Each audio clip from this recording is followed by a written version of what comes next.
Bonjour et merci de nous retrouver pour La Foi prise au mot, votre rendez-vous de formation et de réflexion. Cette semaine, nous allons nous intéresser aux outils dont on entend régulièrement parler depuis 2 décennies. La Foi prise au mot venait d'être créée, ceux qui se basent sur l'intelligence artificielle.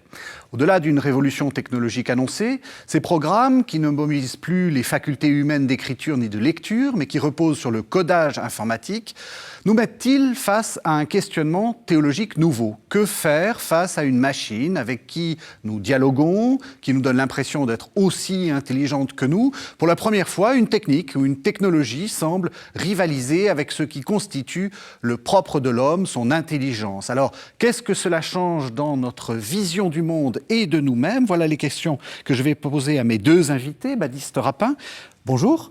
Bonjour. Baptiste Rapin, vous êtes philosophe à l'IAE de Metz, Université de Lorraine. C'est quoi un IAE? C'est un institut d'administration des entreprises, c'est-à-dire une école de commerce public. Et puis le père Éric Charmetan, bonjour. Bonjour. Vous êtes jésuite, vous êtes le doyen de la faculté de philosophie, faculté Loyola Paris. Là, je ne vous demande pas, les facultés Loyola, c'est les facultés jésuites. Jésuite, oui. L'ancien Centre Sèvres. Alors, peut-être pour commencer, évidemment, une question un peu banale. On est en ce moment en train de parler d'IA, intelligence artificielle ou AI. Qu'est-ce que c'est? Est-ce que c'est nouveau? Et quel est le plus qui permet, enfin qui explique que tout d'un coup, ça ait explosé dans notre actualité? On peut dire que d'un point de vue historique, l'expression intelligence artificielle date de 1955, donc dans la lettre d'invitation à une conférence d'été de 1956 à l'université de Dartmouth aux États-Unis par John McCarthy. Donc dans l'idée à l'époque, c'était de pouvoir réaliser par des ordinateurs des tâches qui sont habituellement faites par l'esprit humain. Donc il y avait un côté effectivement d'imitation déjà à l'origine. Il me semble qu'aujourd'hui on peut prendre peut-être la définition de l'OCDE de 2024 qui dit qu'au fond l'intelligence artificielle est un système d'entrée qui infère des entrées et qui produit des sorties, ça peut être des textes, des contenus visuels, et qui ont un effet dans le monde physique ou virtuel. Voilà, donc cette dimension de système, le fait d'inférer des entrées, par exemple des questions d'utilisateurs d'une IA générative, et puis de produire des sorties qui peuvent avoir un effet à la fois du côté langagier, mais aussi réel. Parce qu'il y a plusieurs types d'IA en fait. Aujourd'hui, tout est appelé IA, mais on peut appeler aussi de l'informatique classique, les systèmes experts. Voilà, ce qui pilote par exemple un avion, le pilote automatique, c'est un système déterministe qui examine tous les cas, les défaillances de capteurs et qui donne des réactions. Donc c'est pas un réseau de neurones artificiels comme dans les IA génératives, et c'est pas une réponse statistique, c'est une réponse qui est déterminée. Justement, qu'est-ce qui a changé avec alors, je ne vais pas citer des noms, même si c'est évident qu'on les a tous en tête. On parle souvent d'IA générative. C'est quoi la plus-value ou la nouveauté qui fait que tout d'un coup, ce qui était pour nous finalement assez transparent devient un centre de notre discours? Disons, ce qui change radicalement, c'est qu'on était habitué aux agents conversationnels, aux chatbots en anglais, mais type celui de la SNCF qui donne rarement les réponses qu'on attend, où c'est très pénible dans le type de conversation. Et donc, c'est vrai qu'il y a un changement au niveau théorique en 2017, avec un nouveau type de réflexion, effectivement, sur les réseaux de neurones artificiels, et qui est mis en œuvre, par exemple, par ChatGPT, et donc qui permet en fait d'imiter d'une manière assez prodigieuse en fait des réponses humaines. Donc en fait le mécanisme, c'est de décomposer des discours qui sont accessibles par les big data en fait depuis les années 2000-2010. En fait, il y a une constitution de bases de données énormes, donc qui permet d'avoir accès à des discours humains. Ensuite, de les décomposer sous forme informatique, on appelle ça en tokens ou en unités qui n'ont aucun sens, mais en tout cas qui permettent de faire des recompositions ensuite statistiques du langage.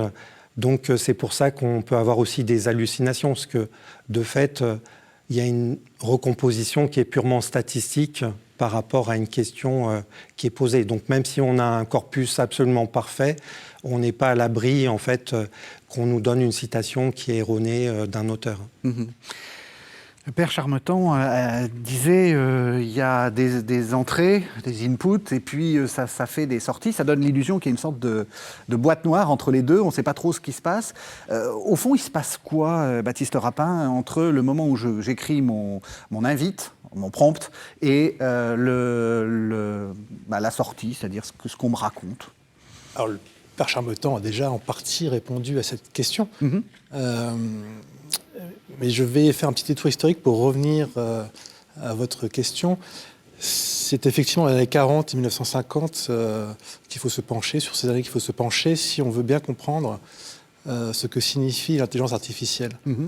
Quand John McCarthy a choisi ce terme, dans le cadre du colloque de Dartmouth, de l'université de Dartmouth, qui a été évoqué par le père Charmetan, il l'a fait pour ne pas utiliser un autre terme, qui est celui de cybernétique, parce qu'il ne supportait pas, quelque part, le succès de Norbert Wiener et la cybernétique, qui ont considérablement influencé toutes les autres sciences.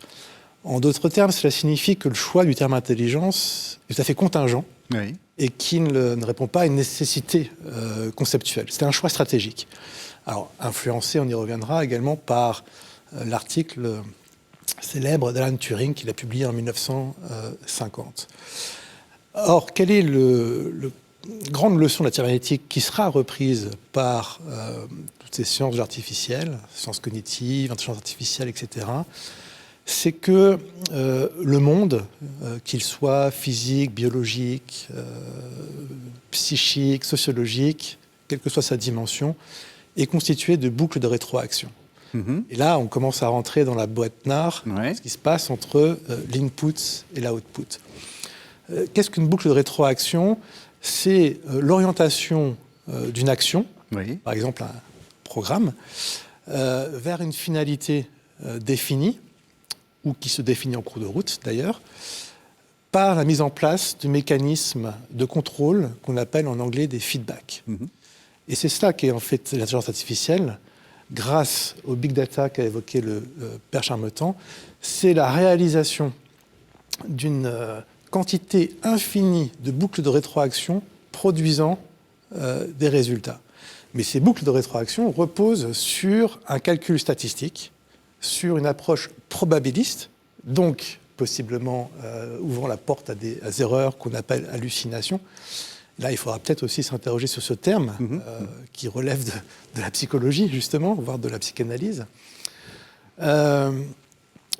Étant entendu, ça c'est le mathématicien Giuseppe Longo qui l'a montré que des corrélations effectuées sur un nombre de quantités colossales produit systématiquement des résultats, des spurious correlations, des corrélations absurdes qu'on voit apparaître parfois quand on pose des questions effectivement à l'intelligence artificielle. Donc ce qui se passe entre l'input et l'output, c'est la mise en œuvre de feedback qui se produisent grâce à un calcul statistique et probabiliste. Et j'ajoute que, et ça a été également signalé par le père Charmetan, ce calcul se produit à partir d'une décomposition fonctionnelle du langage en unités élémentaires qui n'appartiennent pas au langage humain. Ce ne sont ni des lettres, ni des syllabes, ni des mots, ni des phrases, ni des tokens, qui permettent justement un calcul, c'est-à-dire la mise en place d'algorithmes. Et donc cela crée nécessairement une illusion de dialogue entre l'utilisateur et la machine, puisque si ce qui apparaît sur l'interface, c'est du langage humain, ce qu'il a produit, ce n'est pas du langage humain. C'est ça. D'où une incompréhension parfois fondamentale en réalité. Alors, vous aviez fait allusion là à cet article d'Alan Turing. Je vous propose justement qu'on fasse une première pause pour essayer de l'entendre. Donc, c'est le texte qui s'appelle « Les ordinateurs et l'intelligence » qui date, vous l'avez dit, des années 50. Et donc, c'est d'Alan Turing. Penser est une fonction de l'âme immortelle de l'homme. Dieu a donné une âme immortelle à tout homme ou femme. mais à aucun animal ni à aucune machine. En conséquence, ni l'animal ni la machine ne peuvent penser. Je ne peux accepter en rien cette objection, mais j'essaierai d'y répondre en termes théologiques. Je trouverai l'argument plus convaincant si les animaux étaient classés avec les hommes, car il y a une plus grande différence, à mon avis, entre l'animé et l'inanimé qu'il n'y en a entre l'homme et les autres animaux. En essayant de construire de telles machines, nous ne devrions pas plus usurper irrévérencieusement ces pouvoirs de créer des âmes que nous ne le faisons en engendrant des enfants. Nous sommes plutôt, dans les deux cas, des instruments de sa volonté, fournissant des demeures aux âmes qu'il crée. Voilà, donc nous parlons d'intelligence artificielle avec Baptiste Rapin, philosophe à l'IAE de Metz, et avec le père Éric Charmetan, jésuite, doyen de la faculté de philosophie aux facultés Loyola Paris. Alors, père Charmetan, c'est assez étrange parce qu'on voit que cet Alan Turing, finalement, se comporte non pas comme un philosophe, mais presque comme un théologien. Comment vous lisez ce texte ? Je trouve que ce texte est très prémonitoire et très intéressant parce qu'en fait, il pousse une certaine théologie dans ses retranchements, une théologie qui insiste en fait sur une exception humaine et finalement un côté tellement différent de l'être humain, de tout le créé. Tandis que ce texte, je trouve, invite à déjà reconsidérer ce qu'on dit sur les animaux. Mm-hmm. Et de fait, aujourd'hui, on est quand même plus sensible à cette dimension, par exemple, de sentience, aussi d'expérience subjective, en fait, à la première personne que peuvent faire certains animaux. Or, bien sûr, ils ne pensent pas comme nous, ça ne fait pas des philosophes, les animaux ne sont pas des philosophes, mais il y a quand même beaucoup plus de proximité. Et quand on réfléchit aussi aux machines, les animaux sont en fait à un degré de capacité d'interaction avec leur environnement très supérieur à tout ce qu'on connaît. Au niveau des machines. Alors, ce qui est intéressant aussi dans ce texte, c'est qu'il pousse l'idée que peut-être que, en fait, ces intelligences ou en fait ce qui est développé à travers l'informatique, en fait, comme c'est une création de l'être humain, ça a peut-être une portée en fait beaucoup plus importante que ce qu'on imagine. Parce que, en fait, la technique est vraiment quelque chose qui est, à mon sens, fondamental. On parle souvent d'homo sapiens. Moi, je pense qu'on devrait dire homo techno sapiens. Pour insister sur cette dimension technique qui est très importante depuis les origines en fait, de l'humanité. Et donc là, ce qui est prodigieux, c'est que l'être humain arrive à produire des objets qui imitent son esprit, mais alors effectivement qui n'ont pas le même statut, en fait, qui n'ont pas accès au sens, à la signification. Pour autant, est-ce qu'on est en train de créer une forme nouvelle d'être ? Voilà, donc c'est un peu spéculatif actuellement pour penser de peut-être est-ce qu'il y a quelque chose d'une ontologie en fait d'être nouveau qui pourrait apparaître avec l'IA. En tout cas, je trouve que le texte là de Turing ouvre voilà les perspectives et les possibles dans la réflexion. Baptiste Rapin, vous comment vous le lisez ce texte ? Alors c'est un texte qui est une réflexion sur la question suivante. Les machines peuvent-elles penser ? Oui. C'est ainsi que s'ouvre l'article d'Alan Turing. Et Alan Turing ne répond pas directement à la question.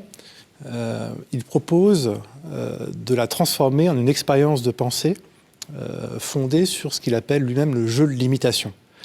Alors pour le dire très brièvement, un être humain est-il capable de faire la différence entre une machine ou un autre être humain ? Je ne rentre pas dans les détails supplémentaires.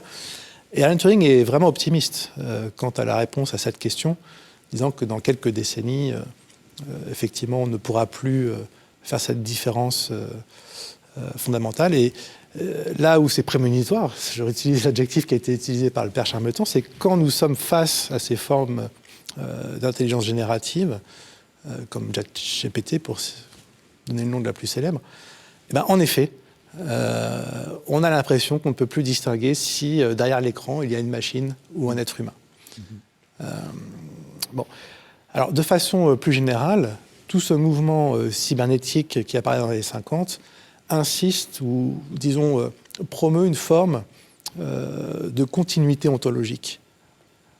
C'est-à-dire que la frontière métaphysique ne passe plus entre les différentes formes de vie animée et entre la vie animée et la vie artificielle, mais rejette d'un côté ce qui est inanimé et établit une gradation continue entre l'animal, l'homme et la machine, ce qui est donné même dans le sous-titre du livre fondateur de la cybernétique, écrit par Norbert Wiener en 1948.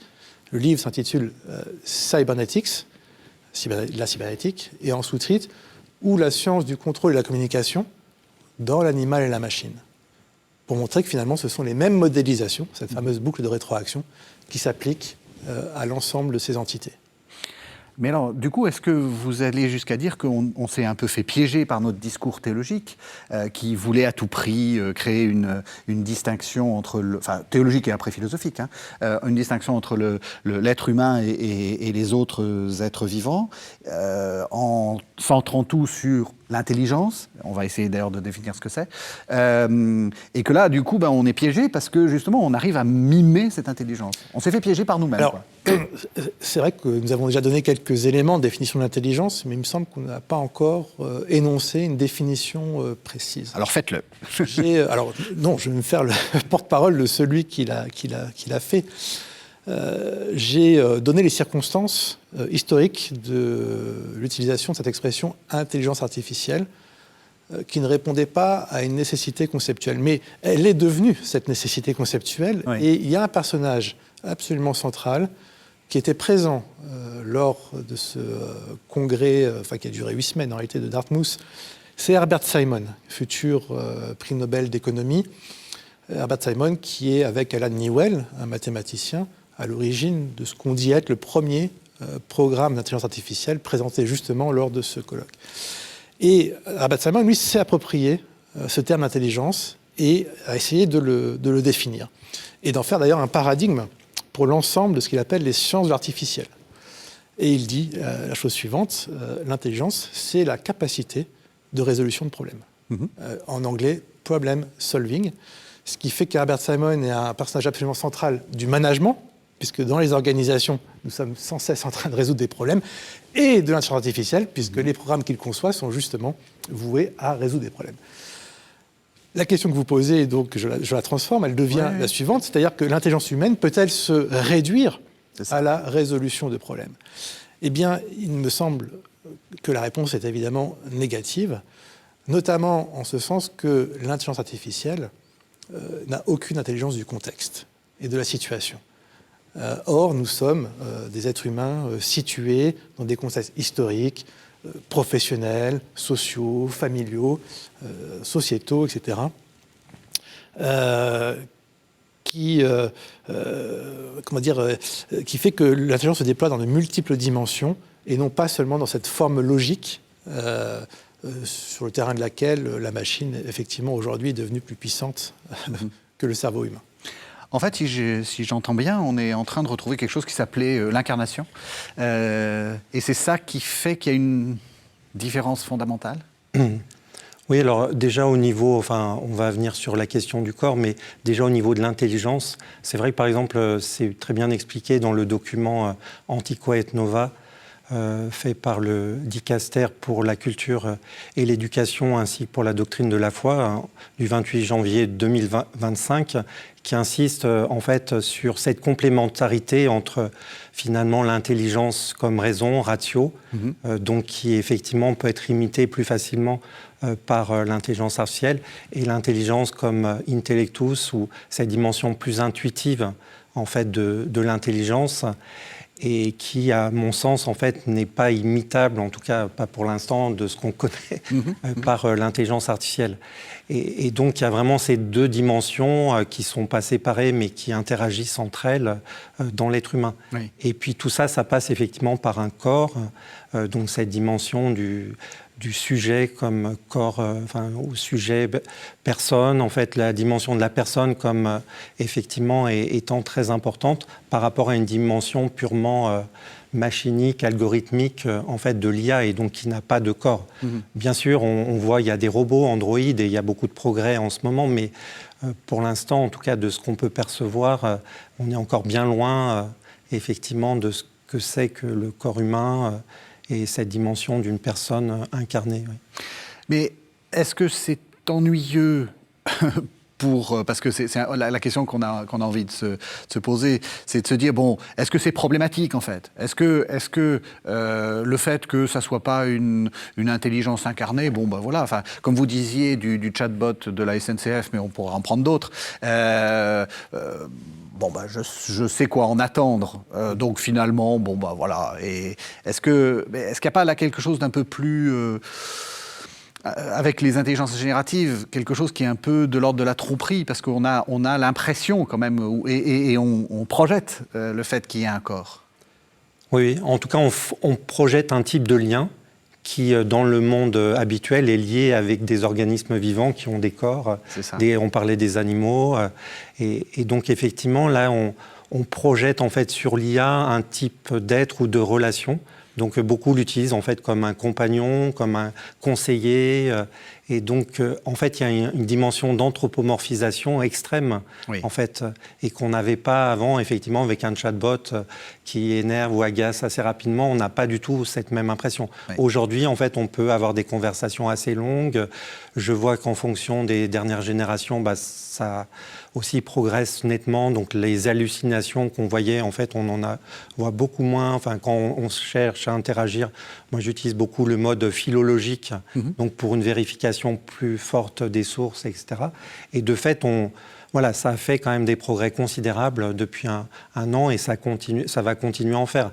Donc ce côté illusion, en tout cas d'avoir à faire un type de relation, en fait, qui a du sens, qui a une forme d'épaisseur, en fait, c'est quasiment impossible d'éviter cette illusion, mais en fait... et donc, du coup, il faut faire tout un travail pour se dire, mais non, c'est quand même statistique, c'est une réponse, en fait, pour sortir un peu de cette fascination que crée l'IA générative. Une question. Alors, je complète. Il faut aller plus loin parce que nous sommes effectivement, depuis 2 ans, 3 ans, fascinés par les progrès de l'intelligence artificielle générative. Mais la pointe de la recherche aujourd'hui, c'est l'inscription de cette IA générative dans des corps artificiels. C'est-à-dire, c'est la robotique. Et cette inscription-là va renforcer tous les mécanismes que vous venez de décrire, d'identification, de projection, d'anthropomorphisation, etc. Très bien. Je peux revenir à la question du corps que vous abordiez. Il me semble qu'il y a là, du point de vue de l'histoire des idées, un élément essentiel. La cybernétique repose sur le concept d'information. Donc une erreur que l'on commet couramment quand on parle de société de l'information, etc., c'est de prendre le mot information au sens courant du terme, comme s'il suffisait d'ouvrir le dictionnaire pour le comprendre. C'est une erreur. L'information ici est un concept scientifique avec son histoire propre et qui résulte notamment d'une révolution logique considérable qui s'est produite à la fin du 19e, début 20e siècle, dont hérite la cybernétique. Et c'est cette décomposition du langage que nous avons abordée au tout début de l'émission. Mais quel est le corollaire de l'importance de ce concept d'information ? C'est que l'information est une donnée abstraite qui est indifférente à son support matériel. Oui. Et c'est précisément ce qui explique la puissance épistémologique, voire ontologique de la cybernétique, parce que la cybernétique a produit des effets en sciences physiques, en biologie, en théorie de la communication, en sociologie, en management, en sciences cognitives, en sciences de l'éducation, enfin, etc., etc., jusqu'à évidemment l'informatique et la science artificielle. Et bien, cela engendre, j'ai envie de dire mécaniquement, pour rester sur l'image, oui, un rapport problématique au corps, oui, puisque le corps n'est plus lié à l'information, il n'en est qu'un support provisoire, éphémère. Et je rappelle que dans Cybernetics, 1948, Wiener envisageait déjà la possibilité de la téléportation, c'est-à-dire le fait de pouvoir abstraire l'information de son support pour le projeter, l'envoyer dans un autre endroit spatial. Donc il y a une indifférence à l'espace, oui, au corps, qui est problématique, plus encore dans les pays de culture chrétienne, dans lesquels l'incarnation a une place centrale. Alors, je terminerai par un dernier point, c'est que je mentionnais l'importance de la boucle de rétroaction. La boucle de rétroaction, c'est en réalité la modélisation d'une action efficace, quelle qu'elle soit. Encore une fois, économique, biologique, sociale, informatique. Or, la performance, dans ce cas, correspond au temps le plus court qui a été pris pour parcourir cette boucle de rétroaction. L'horizon étant ce qu'on appelle le temps réel, réalisé précisément par l'informatique. Donc celui de l'immédiateté. Or, qu'est-ce que l'immédiateté si ce n'est la suppression des médiations? Or, qu'est-ce que le corps si ce n'est ici une médiation par laquelle, ou l'une des médiations par lesquelles nous interagissons. Donc c'est cela qu'il faut, je crois, percevoir dans cet essor prodigieux de l'intelligence artificielle. C'est la promesse illusoire, je pense, à mon sens, d'une société de l'immédiateté, donc sans médiation, sans corps intermédiaires, et là prenons corps dans tous les sens du terme, c'est-à-dire, et là je ferai référence quelque part à Simone Weil, une société déracinée. Puisque l'enracinement, pour Simone Weil, c'était justement l'inscription dans différents corps intermédiaires. En quoi c'est grave? Après tout, on pourrait se dire, c'est l'étape d'après. Est-ce que ça vous inquiète? Est-ce que ça vous... De toute façon, je pense que la machine est lancée, donc on n'arrêtera pas le rouleau compresseur. Est-ce qu'il faut... voilà, qu'est-ce qu'il va falloir faire? Il me semble en tout cas ça demande de réfléchir sur cette manière d'habiter en fait cet espace qui a été très profondément transformé déjà par le numérique, l'irruption du numérique dans la vie, les réseaux sociaux. Donc avec l'intelligence artificielle générative, il y a une forme d'amplification de cette dimension et de se dire effectivement que l'existence humaine, elle n'est pas simplement une existence dans la biosphère, dans l'écosphère, mais aussi dans cette technosphère ou infosphère, c'est-à-dire en fait ça a un impact sur nos propres capacités de connaître, de penser, de parler. Donc avec l'IA générative, il y a un saut supplémentaire, c'est-à-dire que ça peut imiter la parole. Parfois, je pense, est-ce que c'est pas une manière de reformer ce binôme dans la Bible entre Moïse et Aaron? En fait, on sait que Moïse avait des difficultés d'élocution, mais que Aaron, justement, permettait en fait d'expliciter. Alors, est-ce que l'IA générative ne va pas prendre cette dimension aussi éventuellement d'explicitation, ce que nous portons? Mais le risque, en fait, c'est que quelqu'un qui baignerait peut-être depuis l'enfance dans ses interactions avec des IA génératives, il n'aurait justement pas eu le temps de mûrir, de s'ennuyer, de vivre dans un monde physique avec une altérité aussi, parce qu'on n'en a pas parlé encore, mais disons que la manière dont répondent les IA, c'est toujours gentil. Ça, c'est clair. C'est jamais, en fait, même si on est très en colère, si on insulte, entre guillemets, l'IA générative, elle ne va jamais répondre comme un être humain ou un animal.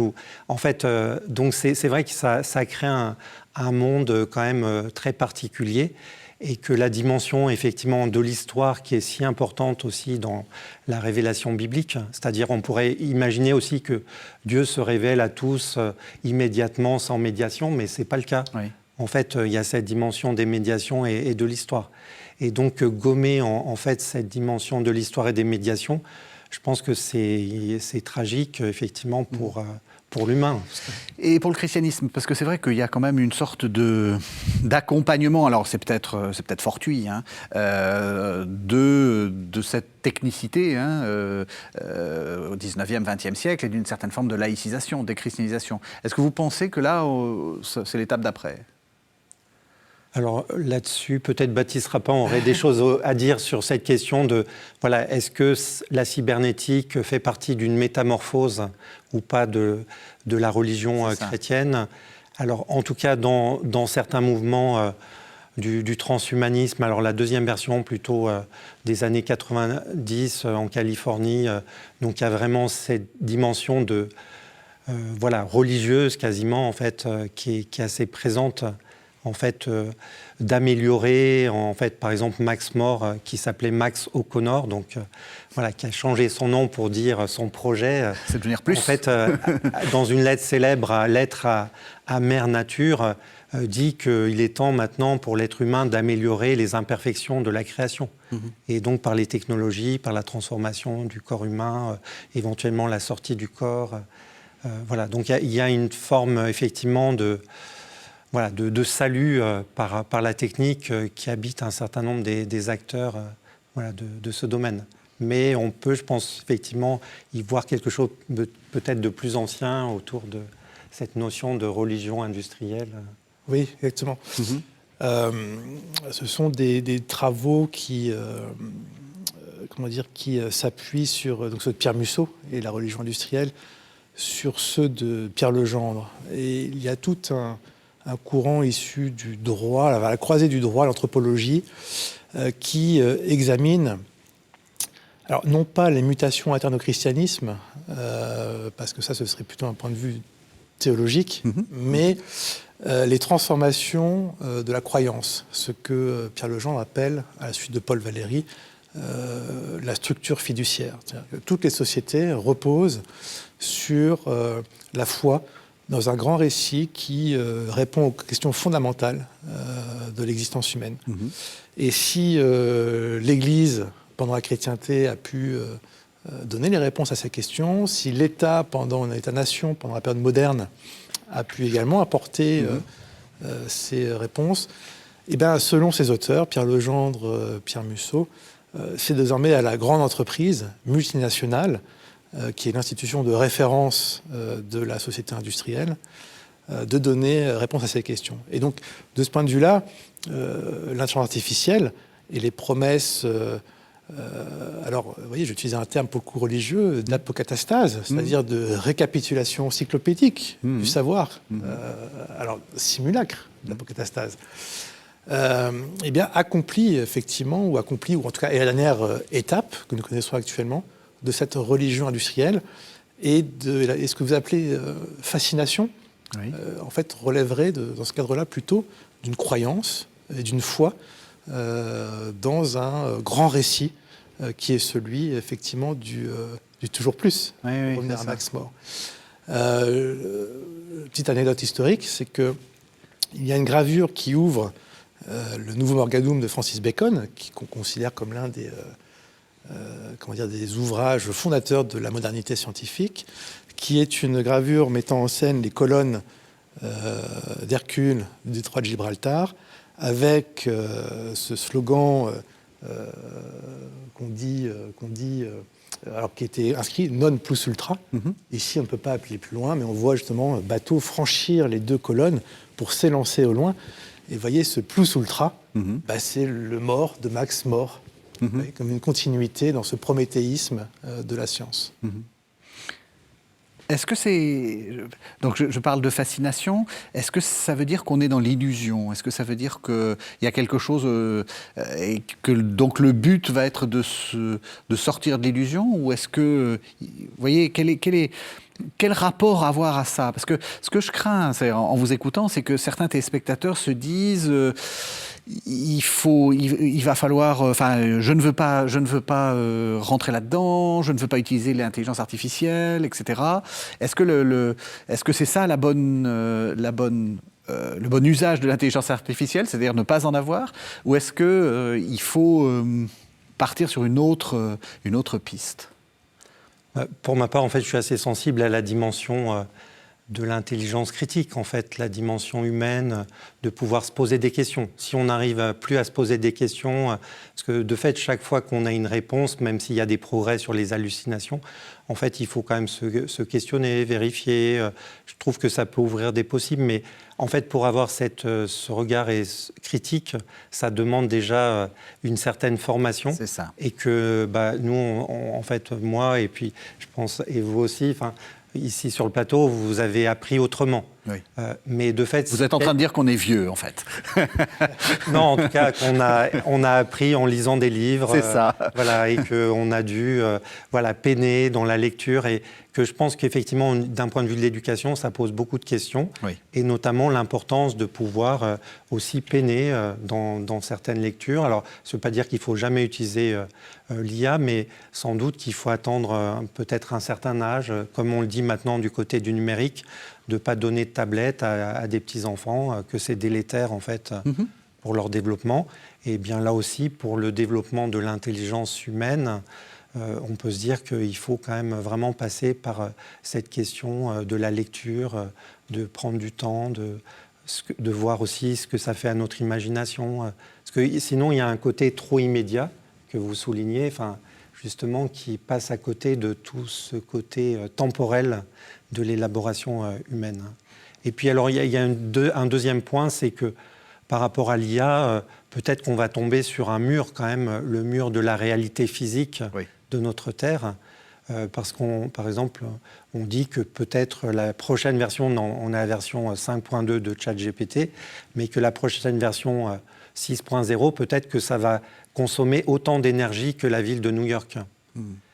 Et donc on voit bien que ça va devenir compliqué, en fait, d'un point de vue de l'énergie, de fournir autant d'énergie à ces IA génératives. Et puis, effectivement, après, on l'évoquait aussi, cette question de la rentabilité. Est-ce que ça va être rentable ? Parce que là, il y a une bulle extraordinaire du côté de l'IA. Mais certains PDG, celui d'IBM que j'entendais récemment, disait que si on prenait en compte le fait qu'il faut renouveler le matériel physique dans les data centers, mettons tous les 5 ans, eh bien qu'il n'y a aucune chance que ça soit rentable. Voilà. Et donc peut-être qu'il y a un moment où, en fait, du côté de l'investissement, on va s'apercevoir qu'on est dans une impasse. Alors, il y a un précédent célèbre, je vous laisserai répondre après, mais il y a un précédent célèbre à la situation dans laquelle on est. C'est dans l'Antiquité, le philosophe Platon qui se pose la question de qu'est-ce qu'on fait face à cette nouvelle technologie, on peut dire ça comme ça, de l'écriture, même si ce n'était pas si nouveau que ça. Et voilà la réponse qu'il donne dans le Phèdre. Le Phèdre, ça a été écrit en 370 avant Jésus-Christ. Voici, ô roi, dit Teute, le savoir qui fournira aux Égyptiens plus de savoir, plus de science et plus de mémoire. De la science et de la mémoire, le remède a été trouvé. Mais Tamous répliqua : Ô Teute, le plus grand maître est art. Autre est celui qui peut engendrer un art. Autre celui qui peut juger quel est le lot de dommages et d'utilité pour ceux qui doivent s'en servir. Et voilà maintenant que toi, qui es le père de l'écriture, tu lui attribues, par complaisance, un pouvoir qui est le contraire de celui qu'elle possède. En effet, cet art produira l'oubli dans l'âme de ceux qui l'auront appris, parce qu'ils cesseront d'exercer leur mémoire, mettant, en effet, leur confiance dans l'écrit. C'est du dehors, grâce à des empreintes étrangères, et non du dedans, grâce à eux-mêmes, qu'ils feront acte de remémoration. Ce n'est donc pas de la mémoire, mais de la remémoration que tu as trouvé le remède. Quant à la science, c'en est la semblance que tu procures à tes disciples, non la réalité. Lors donc que, grâce à toi, ils auront entendu parler de beaucoup de choses, sans avoir reçu d'enseignement, ils sembleront avoir beaucoup de science, alors que, dans la plupart des cas, ils n'auront aucune science. De plus, ils seront insupportables dans leur commerce, parce qu'ils seront devenus des semblants de savants au lieu d'être des savants. Voilà, vous êtes bien sur KTO et nous parlons d'intelligence artificielle en compagnie de Baptiste Rapin, philosophe de l'Université de Lorraine, et Éric Charmetan, jésuite de la faculté de philosophie de Loyola Paris. Alors, ce qui est intéressant, je trouve, dans ce texte, c'est qu'il fait un peu ce que vous faisiez, en fait, Baptiste Rapin, de dire l'intelligence, ça n'est pas de l'intelligence. Lui, il dit, ah non, c'est pas la mémoire, c'est de la remémoration. Et il y a une sorte de distinction que je trouve assez fascinante chez Platon. Comment vous le lisez, ce texte ? Alors, si je le rapporte tout de suite à notre contexte, qui est celui de l'intelligence artificielle, on a là, j'utilisais le terme d'apocatastase juste avant la lecture du texte, avec l'IA, quelque chose qui pointait déjà avec des encyclopédies en ligne comme Wikipédia, mais qui nécessitait encore finalement une démarche active de recherche. On a là à disposition quelque chose comme l'intégralité de la mémoire de l'humanité. Et donc la tentation, effectivement, de l'externaliser, et donc de s'en remettre à la machine. Et cette tentation doit nous rendre attentifs à la nécessité de la formation, comme cela a été déjà dit auparavant par le père Charmetan. Autrement dit, nous avons déjà souligné les fondements, les limites, les enjeux de l'IA, mais en réalité, je crois que, et là j'utiliserai l'expression de Hannah Arendt, la crise de l'éducation est beaucoup plus préoccupante que ces enjeux de l'IA, parce que seule la maîtrise du langage humain permet d'apprécier et de discerner l'output, les résultats de l'intelligence artificielle. Or, et les évaluations nationales, européennes et mondiales se succèdent les unes les autres, le système éducatif français est dans une crise majeure. Je pense qu'on peut dire de tous les systèmes européens. Enfin, il n'y a pas que la France. Voilà. Mais que ce soit en termes d'acquisition donc de la langue française ou même des mathématiques. Et pourquoi est-ce aussi important ? Parce que l'incapacité à juger entretient le mystère de l'IA. C'est ça. Alors, il y a ce qu'on appelle ce défaut d'explicabilité parce que nous ne sommes plus capables de reproduire les calculs de l'IA. Mais le fait de comprendre la mécanique interne de l'IA mène à une démystification. C'est ça. Et celle-ci n'est plus possible sans certains fondamentaux de culture générale qui doivent être appris à l'école. Donc, autrement dit, la question de l'utilisation de l'IA, à mon sens, renvoie à celle de l'éducation. Vous êtes d'accord, Père Charmetan ? Oui, tout à fait. Et puis, je pense qu'effectivement, l'éducation classique humaine, elle passe par le corps, le sensible. Et qu'effectivement, si on a une éducation purement numérique, toute cette dimension, en fait, de l'affectivité, une affectivité humaine qui a le temps de grandir, de mûrir dans le temps, en fait, est anesthésiée, ou en tout cas est amputée, est abîmée. Et que, effectivement, dans le lien qu'on peut avoir dans le texte, le lien entre mémoire et remémoration, en fait, la mémoire, pour moi, il y a une dimension corporelle, en fait, très forte de la mémoire, en fait.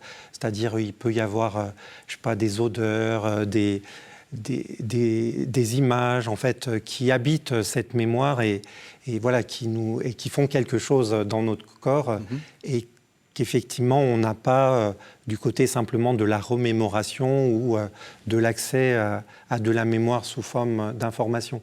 Et donc, dans le début même du texte de Platon, on insiste en fait sur la mémoire, entre guillemets, comme remède ou pharmacone. Et c'est vrai qu'en grec, ça a cette dimension à la fois de remède, mais aussi de poison.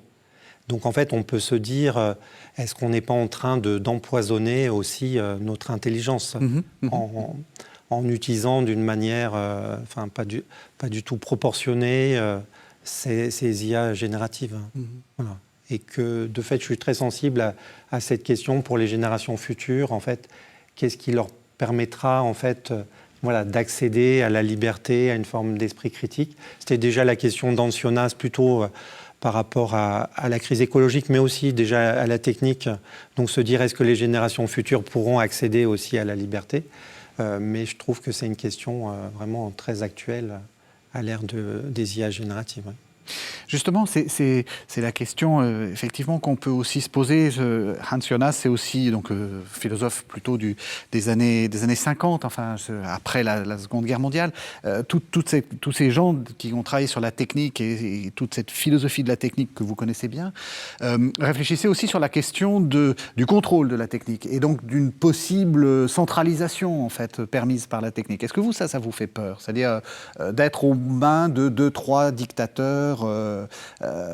Hannah Arendt raconte que l'un des rêves de Staline, c'était d'avoir connecté tous les gens, tous les savoirs de tous les gens du RSS pour pouvoir faire des liens. C'est Facebook, ça. Hein. Donc, est-ce qu'on n'est pas dans quelque chose à craindre aussi, c'est-à-dire ce sorte de le problème politique, quoi. Oui, Facebook, c'est 4 milliards d'utilisateurs. C'est beaucoup mieux que Staline, hein. Quotidien.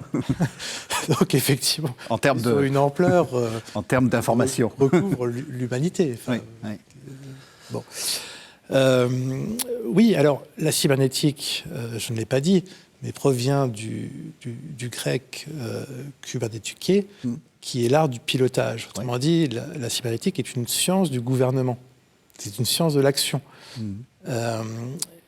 Et donc on comprend qu'à ce moment-là, le projet positiviste d'accoucher d'une société scientifique prend la forme d'une direction scientifique de la société, dans laquelle se mêlent le management et l'intelligence artificielle.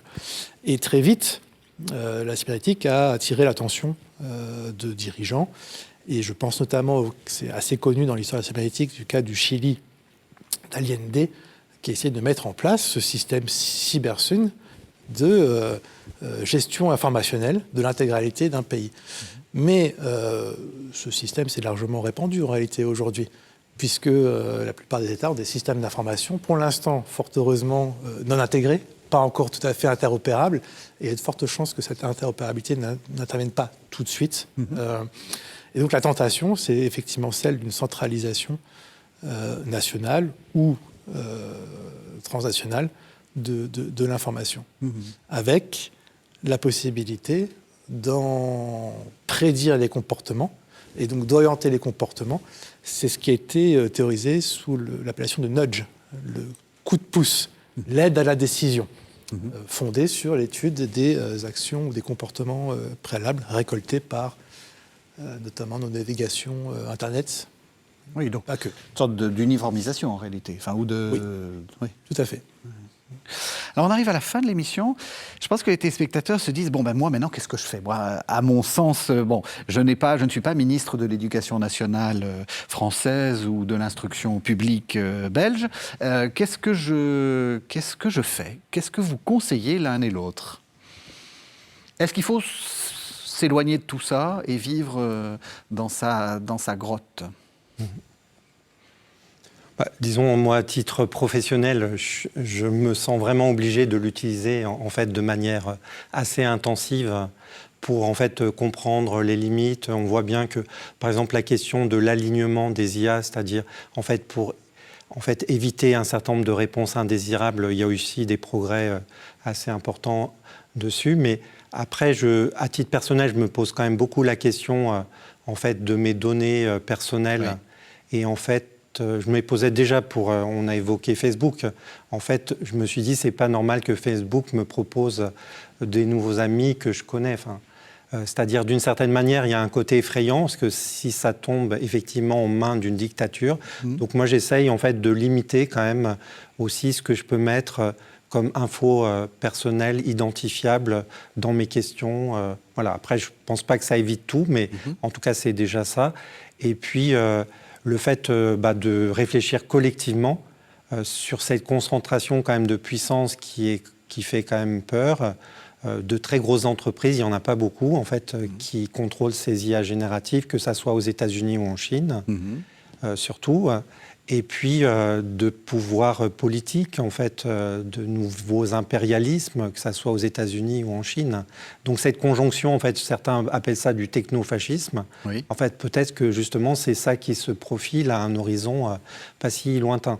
Donc en fait, comment développer un esprit de résistance. Enfin, moi, je suis assez sensible à cette dimension de la résistance, comme un certain nombre de gens dans les années 30 ont pensé que c'était important aussi de préparer à une forme de résistance intellectuelle et collective. Baptiste Rapin. Je dirais que notre société cybernétique ou cybernétisée est une société de l'abstraction. Et que la tendance, c'est que nous, pièces du réel, soyons l'appendice de cette société abstraite. Donc si j'avais effectivement un horizon vers lequel pointer, ce serait de renverser cette tendance, c'est-à-dire de faire de ce monde abstrait duquel on ne se débarrassera pas effectivement. Je crois qu'il n'y a presque plus de grottes dans lesquelles on pourrait aller se réfugier. Donc, ce serait d'inverser le rapport et de faire de cette société abstraite et de ces outils, que ce soit la tablette qui a été évoquée, par exemple, dans les écoles, ou l'intelligence artificielle, ou ces réseaux sociaux, de l'inscrire dans un monde réel, de chair et d'os. C'est ça. L'incarnation. De le camper sur cette terre ferme. Et donc, cela passe effectivement par, le terme a été prononcé, la mesure, la proportion, la réintroduction du temps, et du temps long dans la maturation d'un être humain, le sens des médiations, que ce soit la médiation de l'altérité, mais également celle des livres, de la langue, etc. Donc retour au réel ou inscrire l'abstraction dans le réel.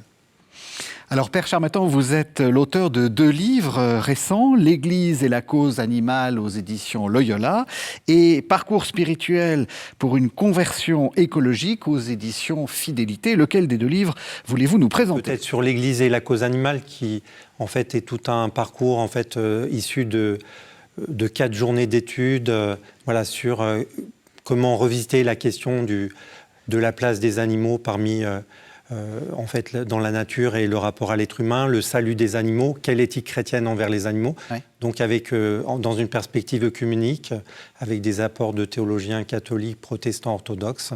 Voilà, donc je pense que c'est une invitation à revisiter en fait la manière de regarder ces créatures de Dieu que sont les animaux non humains. L'Église et la cause animale aux éditions Loyola. Et Baptiste Rapin, 2 livres aussi, Au fondement du management, Théologie de l'organisation aux éditions Ovadia, et toujours aussi aux éditions Ovadia, Abécédaire de la déconstruction. Alors, Au fondement du management est un livre que j'ai écrit en 2014 et qui met en évidence la filiation cybernétique du management contemporain. C'est-à-dire qu'il provient de la même matrice que l'intelligence artificielle. Je narre cette histoire de la cybernétique et j'en explore les principaux concepts, l'information et l'organisation, parce qu'on ne peut pas dissocier les deux. Et je mets en évidence le messianisme qui sous-tend cette pensée cybernétique, qui se présente comme une nouvelle forme de salut dans la lutte contre le chaos qu'est l'entropie. Merci beaucoup à tous les 2. Merci de nous avoir suivis. Vous savez que vous pouvez retrouver cette émission sur le site internet de la chaîne www.ktotv.com, sur la radio KTO et sur l'application KTO. Et on se retrouve la semaine prochaine.